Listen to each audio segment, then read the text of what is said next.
Oh. Mom! This new documentary kind of focuses on more than just one man, more than one firm. What were the systems of power that allowed the alleged crimes to go on as long as they did?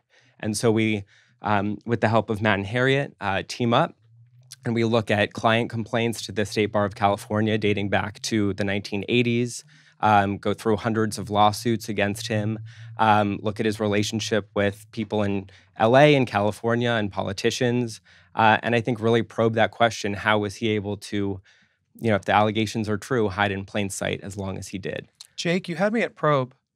Hello. Hello. My name's Alaska. And I'm Willam.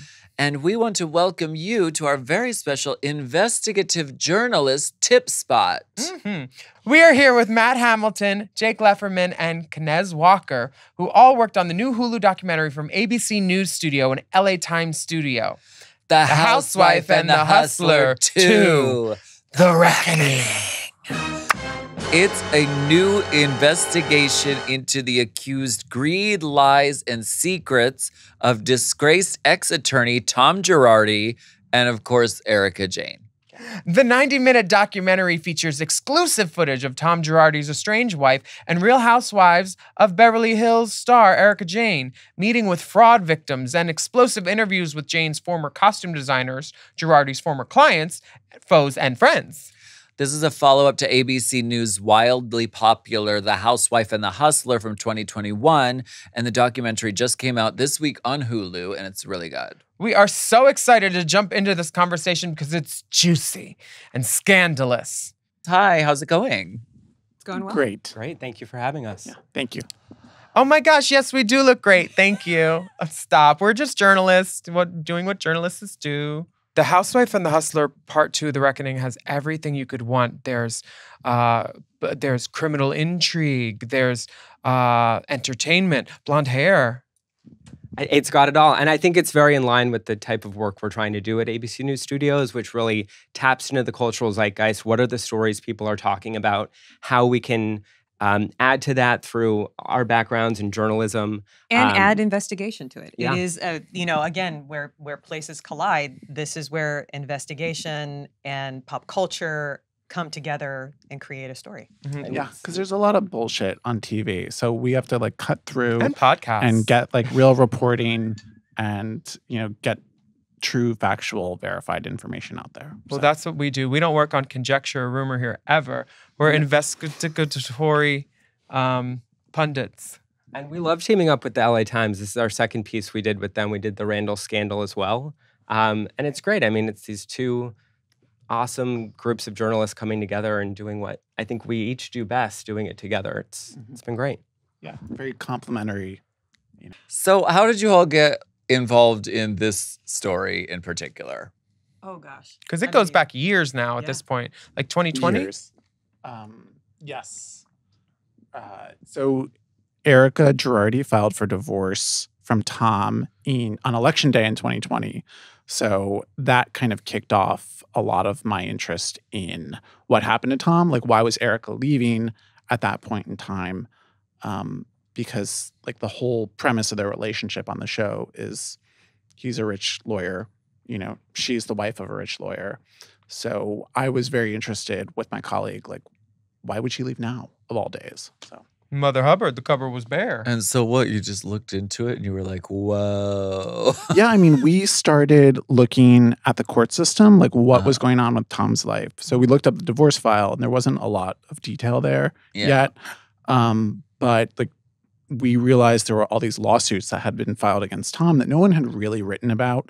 And it seemed like the walls were closing in, but it just hadn't yet become public. All these lenders, former clients, everyone was just kind of slowly trying to get money that they were owed. So Right. For us, it was a little bit different. Matt is doing this as, a lot of research and looking into it. And in December, he and Harriet put out the LA Times article that everybody read. I at the time wasn't watching Housewives, so I kind of wasn't caught up on that pop culture thing. Yeah. My boss called me one day and was like, I want you to write up a pitch for a documentary.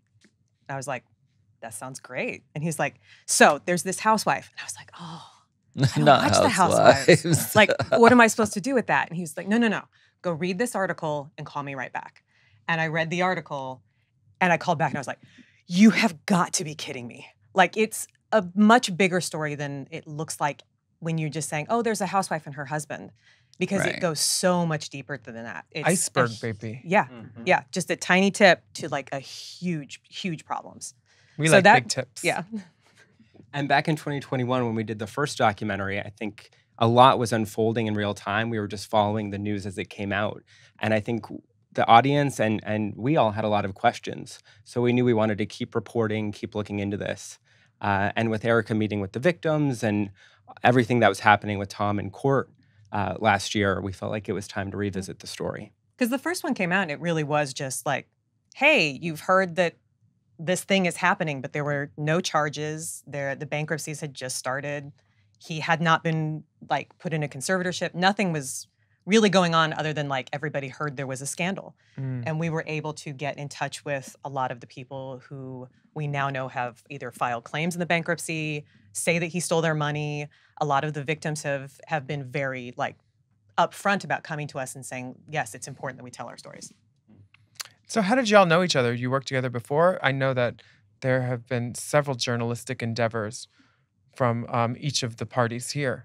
Big words make this Yeah. incredible. Yes, being a journalist like Drag Race, like you all kind of know each other, and you're like, oh, you work on that newspaper or whatever. Like She body, Peabody. yeah, Yeah, There's like a web, yeah. Community. Yeah. There is. I yeah. live. Knez and I work at ABC together, so we've known each other for years now Mhm. and done a lot of stories Yep. together. And I obviously followed Matt's work and are a big fan. And when it became time to like start doing the story, we wanted to interview Matt in the first documentary. And we were talking to one of our good friends and colleagues who works out here in Los Angeles, and she's like, he's my best friend, right? Oh. And we were like, well, okay. Call him up. Call Small him up. world. God's Yeah. a funny lady. Right. Now, obviously, people are obsessed with Erika. She's on Real Housewives. She has a career which she purports to make music. I do acknowledge that sound does come out of her mouth. I will not call it music. Alleged music. Alleged music. Yes. How big of a factor has she been in all this? Is she trying to... What is her role in this? That's tricky to answer. She didn't work at the law firm. She did not. She was the wife of a rich attorney, but she's not a lawyer herself. She's never gone to college. Does she sit on a board, though? At Giardi Keese? It's just Tom. But I think when it comes to like the day-to-day law firm stuff, she was really not involved in any meaningful way. But I think a lot of clients knew her publicly. So they're coming to Giardi Keese, at least in the later years, with the idea that, oh, that's that guy I saw on TV on Real Housewives, or that's, this guy's married to Erika. So she's involved, but not in any formal way. And he was featured on the show. So when she was on the show, she did not hide the fact that he was her husband. She it was a big part of her persona that my husband was the famous Aaron Brockovich lawyer, and he made appearances on the show and he would be present for different dinners or events or whatever it was that was going on. So it's the two worlds definitely collided. Okay, so what I want to talk about right now is Marco. Because Yes. She's involved in that. So right. Yeah. And that Erika's in that. Marco is a designer, has made clothes for us and all of our friends and pretty much every drag queen that you can name. And also is located right next door to Willam Studios. So we know Marco a lot. So what the fuck happened with the Marco Erika Jayne thing? I feel like Matt should take this Yeah, because you I knew about agree. it way before I we feel did. like I need a whiteboard and like a carry on Homeland. Just like Yeah. this and this and this. So Yes. it's really complicated. But it all boils down to Erika got her costumes from Marco. Is costume even the right word? Like designs, like outfits for her performances. Apparel, couture. And her dancers. So for years, she purchased them from Marco. Yeah. And at some point, she, in her telling, she became aware of credit card expenditures for Marco Marco. And she claimed that they were overbilling her and that they had actually falsely billed her for her costumes. And she then turned around and reported Marco Marco to the Secret Service, claiming that they had defrauded her. And it's just so complicated. She went straight to the And Secret this, Service? again, this started way back in like 2016 when 2016, she's yeah. just joining Real Housewives. And this is something that nobody knows is happening at the time. So Right. the country's getting introduced to this woman and her husband on TV, but behind the scenes there's something happening that nobody really knows about, that this is all kind of falling apart, this relationship between this now new housewife and the designers that have been putting together her looks for the last 3 or 4 years. So Erika claims that at some point she became aware of like what Marco Marco was charging her. She thought it was fraudulent. She then turns around, reports them to the Secret Service. The Secret Service then files then does an investigation, and Chris Pasila, your friend, the co-owner of Marco Marco, is charged with wire fraud. And the accusation is that he fraudulently billed Erika out of tens of thousands of dollars for Hundreds of costumes. thousands. Hundreds of, but in the actual charges. Oh, yeah. But then, The suspicion is hundreds of thousands. What Yes. he was eventually charged with was still tens of thousands of dollars. mhm. Yeah. So It was lot. great to see in the documentary that those charges had been like clearly refuted by the meticulous receipts and the outfits that she wore and all of the designs that went with it and the text messages and everything that came into the discovery through your work and the show, to know that, like, you know, the customers that helped build her are not trying to take her down. They're just trying to make her look pretty. Like, And It I think was- it's important to note, it's still ongoing. It's not an adjudicated case yet. So I think it's something that's going to continue to attract headlines and get attention, and people are going to keep talking about, because it's far from over. And it's one of those things I think people have a lot of interest in, because people haven't been able to see or meet Chris yet. Or, I think Marco is the more front-facing person, because I've been following Marco for years. Like, whether it was, I don't remember who the first person I saw in like a Marco show, but yeah, I've been following Marco for years. All so the girls. anybody I- with an E, Brittany, Exactly. Nikki, Katie, all like the outside That's of the music incredible, world, and then yeah. of course if you're in the drag world, Yeah. I mean, again, the studio is like across the street from WoW. He worked on Drag Race too. Exactly, That's and where worked we on all Drag met him. Race, and Every celebrity that you can think of, Yeah. Katy Perry, Iggy Azalea, Britney Spears. I mean, it's amazing. But he faced, like, his life would have been over. He faced years in prison. The might of the federal government was up against him in this case. And he and Marco lost so much. And for those who are listening that haven't heard the specifics, like, the government, sometime during the pandemic, voluntarily dismissed the case completely. They just went into court and said, we're dropping all charges. They offered no explanation at the time, but they told me it's because of evidence preservation issues, which is still something we're trying to figure out what that means. Like, does that mean we don't have the evidence? Does that mean we botched something in the investigation? Does that mean, that could mean a lot of things. What was the evidence to begin with? Because all it was her word, it seems like, because Marco and Chris had all the receipts and everything. and in again, order. a lot of that's been it's difficult, as Jake pointed out, that the case is still ongoing, right? It's Yes. actually just really in the beginning. Mhm. And Chris himself talks about how he had not had any connection between, he had no idea that there potentially was any connection between his case, the Secret Service, and Erika and Tom in any way, shape, or form, until he saw the LA Times reporting that kind of laid out who knew who. Again, no direct links, but that there were connections that he was unaware of. So I think in the course of putting together the documentary, which you pointed out you get to see, is they filed a lot of stuff. So they file text messages, and they file photos, and they file, the correspondence that goes back and forth.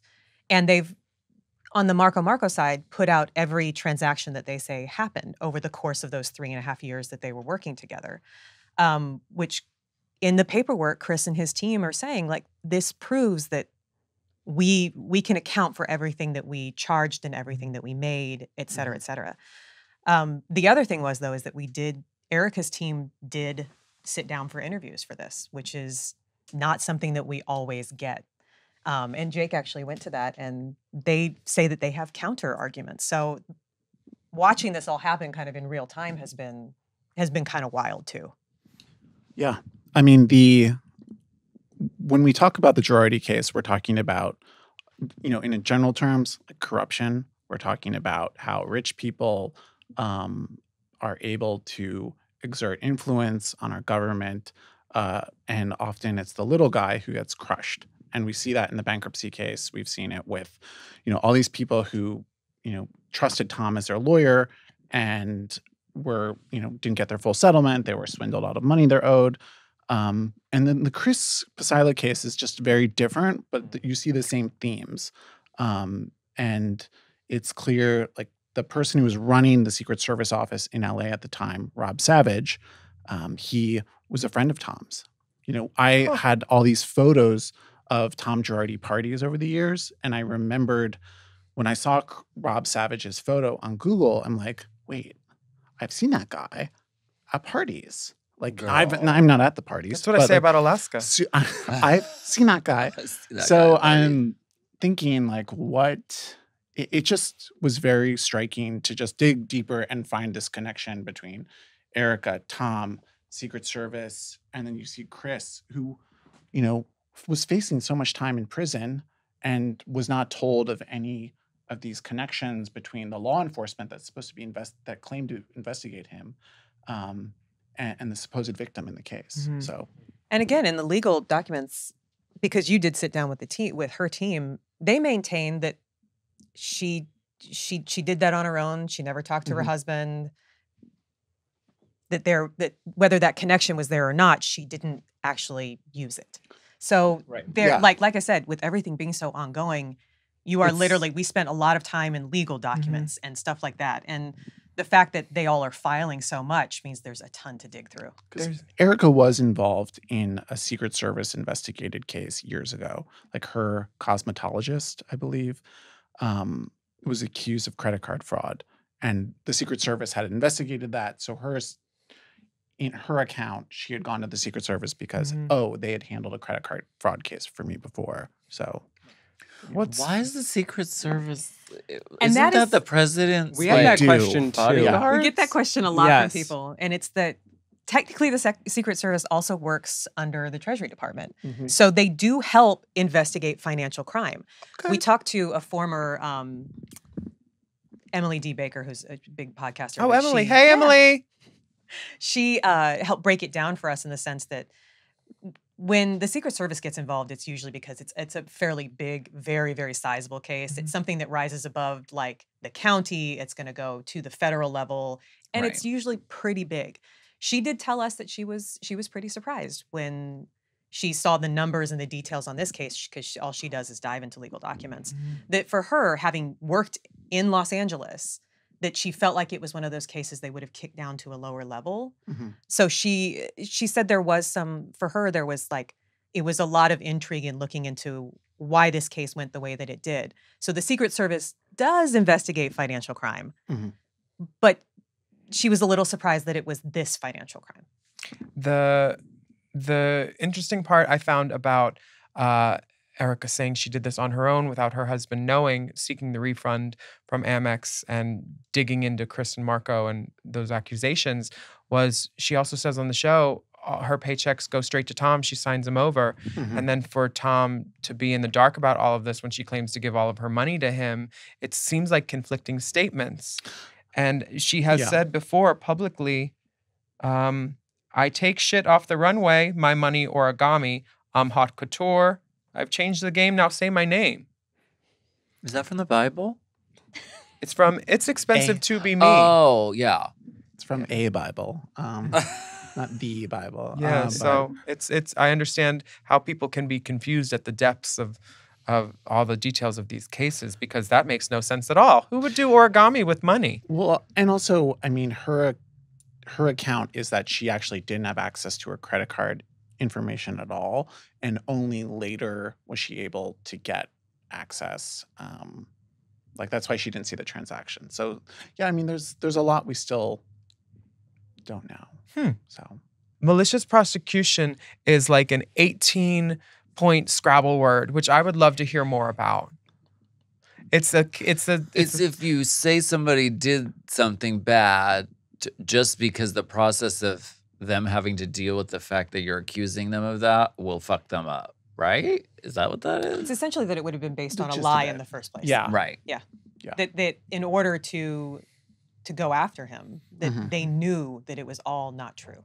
So Chris's lawsuit essentially is going after Erika, her team. It targets American Express. It targets members of the Secret Service.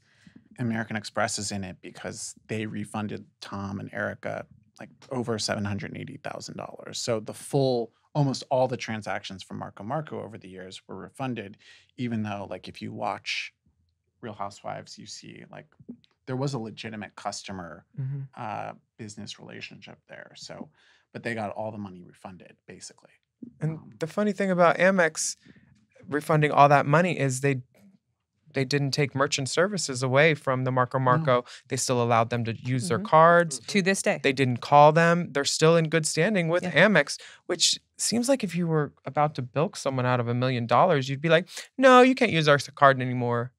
But it's so strange how the world works. I'll add just we spent a lot of time with Erika's team and we asked a lot of these questions. And I think what they would say is there were instances where Chris acknowledged maybe there was overcharging in writing and in person. And so that kind of rose to a level of what they say is probable cause, that she had enough reason to turn to law enforcement. So I think that's a major part of their argument for the current lawsuit. Right. A part of all their defense in coming back is that like, oh, she thought something was wrong, so she went to law enforcement and she said, go and like I think something's wrong, and they are going to investigate. So she has filed like their large response to the lawsuit so far has been just dismiss it. She's protected. It's like she didn't do anything wrong. She asked for an investigation. They investigated on their own. Everything else was there. I think what Chris and their team is saying is that all of that was based on a lie and shouldn't have happened in the first place. Yeah. So, but her team was very honest in coming to us and saying, yes, there were connections there. They did know each other. That she was aware that Rob Savage and her husband were friends and that she had met with him socially. So they didn't say that none of that was true. They were very upfront. So when you watch the documentary, you'll see that there are things that they agree on, and then there are distinct things that they very much disagree on. But right now, she's not in court saying like defending the charges themselves, because she's like, I didn't do that. I didn't charge anybody. That's the prosecutors do that. I didn't do that. Right. I'm just protected in going and complaining about something I thought was true. And Chris's main argument is, you knew it wasn't true. Yeah, you wore the clothes, girl. Like, we have the pictures. You were on TV in them. And one thing I'll add is, it's easy to talk about court documents and a lot of like legal jargon. Something we hope people take away is to look at the toll that it took, that the allegations took on Chris. And I think there's a very human element there. And he was very open with us, very vulnerable. It was a long and I think difficult interview for him to sit through, but he really, really opened up and I think was vulnerable. And so that's something I hope people take away, that, you can feel what he's been through, and his husband and Marco and so many people in his life, that they're still dealing with. Yeah, the juxtaposition of her in your documentary saying, I don't give a fuck about anybody but me, and then seeing that Chris's civil liberties were taken and he couldn't adopt and he couldn't visit his father who was dying out of state, and all of these things which you take for granted, and then all of a sudden you have these charges. Just seeing your friends and everything that they're going through, I was like, I can't wait to find out the outcome of this. Will there be a Housewife and the Hustler Part 3? There Sure, very there much will could be. be. Yeah. Maybe Part 4? I mean, I need someone to do Depends on how long this recreation. goes. but like we are still in the middle of it. Chris's case is still open. Tom Girardi is supposed to go to trial in May. Who knows if other people are charged in this too? There's really a lot of things that are unknown. So we're nowhere near the end of this. Get ready, Matt. You're not done with us yet. Not to turn the pages on you guys, but like, what I was was it? gonna I was going to say, ask. what Yeah. was it like to watch that? Knowing Chris, knowing Marco, that they're your friends. What was it like to watch them? Because it is a very emotional interview. Like, it's a very emotional. did I know you you learn guys know this anything? from. See, we're producers too, so we like to ask the We want to ask questions. questions back. When it got rated, like, you know, I'm next to them, and like it was their other studio a block over, so I knew what was happening. I didn't know everything, and I didn't want to pry, but there were multiple points where, like, you'd see your friend, you're like, what's wrong? And then it's like you don't know his whole life is up in the air like a ball. It's sad to think that someone who is leaning on a community for their looks and their moves and their shows and all that they want, that attention. They leaned on these gays who propped them up and built them up and attired them and did their hair and dressed them. And then they purportedly said, yeah, no, you took that money from me. You didn't give me those outfits. You didn't do that. And it was just like staggering because it's like we've seen her at his place so many times. I've seen her so many times pull up in the back parking lot. She was a back parking lot girl. She wasn't even in the front parking lot. Like, she was their great client. And it was frustrating because you were like, you know these people and they're good people and they wouldn't have done that. And to see the receipts laid out to prove that they didn't do that, it's like you wonder how Erika could have been so confused about something that these charges would have been brought to a Secret Service person when in reality she already admits she doesn't look at her credit card statement. So it's like, how did you go so far as to incriminate someone, multiple people, to the Secret Service if you're like, oh, I don't even look at invoices. Oh, I don't even know. It was ordered through my assistant. All these questions, it just leads to more questions. And then it frustrates you because it's like, she doesn't even have her answers straight. How are we supposed to get the answers? And this guy's life is in the balance. And his business could have grown innumerably in those years that he was saddled with legal fees and they could have been pursuing their own dreams. But instead, they were, hoisting her up and trying to fight for their freedom. It's crazy. And we want everyone out there to watch it. Wait, you got Erika Jayne to sit down In flats. with the victims? It started, there had been an effort from the side of the victims to get Erika to talk to them that had been ongoing, honestly, for a long time. Yeah. We're still, obviously, we're in regular contact with the people that we worked with the first time around. So this had been a work in progress for a woman named Kimberly Archie, who is a victim's advocate, one of her best friends. That family was one of the ones they know that they stole millions of dollars from, that Tom had targeted over the years. Mm-hmm. And she had been working on this for a long time. And so we knew that there had been, trial and errors and that it just had never come together. And then all of a sudden it did. So she actually kind of organized the event itself around something she was already doing. She was doing a charity event for No Birthday Left Behind. Mm-hmm. And then it kind of all came together in like a snap. And Matt was actually there. I saw you. It was at a restaurant in the Valley. And yeah, we didn't know if she would actually show up. So we didn't, there was a lot of uncertainty. It was like she had hurt her foot that day and she showed up without a lawyer, without a publicist. She just kind of walked in to meet victims and we were kind of set up to film. So we weren't really sure what would happen. But, the victims led the conversation. They questioned her. I briefly talked to her afterward. But it is one of those things, like, you have to watch it and see how it unfolds. It's a very, I think, different setting than people are used to seeing her in, to see her with these kind of like normal everyday people. Did she flip a table? Questions. She didn't. And she's very different on the show than she is in real life, which is like predictable. Yeah. So I don't know what the real Erika is, but it was interesting to meet her for the first time after writing about her husband for so long, and talking to people around her. Yeah. We want to encourage you all to check out The Housewife and the Hustler 2, The Reckoning, streaming right now on Hulu because there's so many details that you'll want to get up into that we just don't have the wig space for right now. Well, thank you for talking with us today. Thank you for having us. M. Oh. M. Mom!